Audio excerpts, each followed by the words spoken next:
ત્રિનેત્રમાં આગળ વધીએ તો બજારમાં હવે લોકો પૈસા કમાવાની આડમાં લોકોના સ્વાસ્થ્ય સાથે પણ ચેડા કરતા અચકાતા નથી. દરેક નાગરિકની જરૂરિયાત એવા દૂધમાં પણ ભેળસેળના કિસ્સા વધી ગયા છે.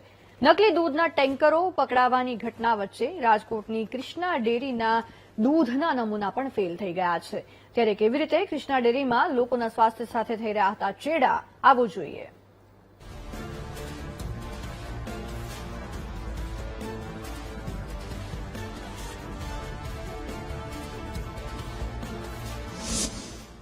શક્તિવર્ધક ગણાતા દૂધમાં પણ ભેળસેળ. રાજકોટની શ્રી રાધે કૃષ્ણા ડેરી ફાર્મના નમૂના ફેલ.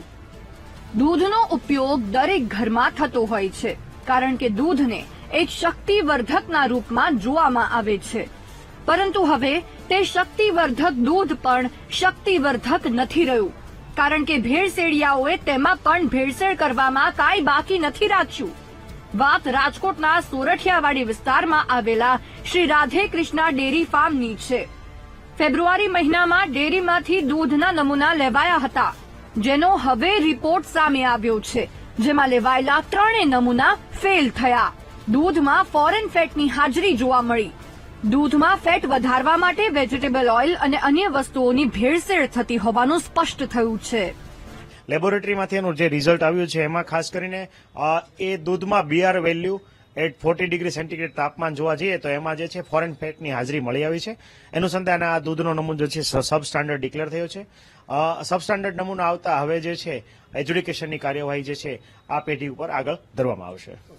ખાસ કરીને લોકોને એક દૂધની ખરીદી બાબતમાં એક અપીલ કરવા માંગુ છું કે FSSAI માન્ય કોઈ પણ ધંધાર્થી અથવા વિક્રેતા હોય ત્યાંથી જ જે છે દૂધ ખરીદવાનો આગ્રહ રાખે.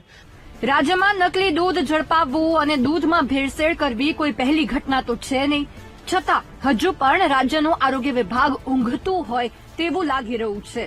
હાલ તો આ કેસમાં શ્રી રાધે કૃષ્ણા ડેરી ફાર્મ સામે ફૂડ વિભાગે કાર્યવાહી શરૂ કરી છે. પરંતુ આવી કાર્યવાહીથી સ્વાસ્થ્ય સાથે થતા ચેડા બંધ થશે કે નહીં, તે સૌથી મોટો સવાલ છે. કેમેરામેન નિશિત ગઢિયા સાથે શનિ મયડ, BTV ન્યૂઝ, રાજકોટ.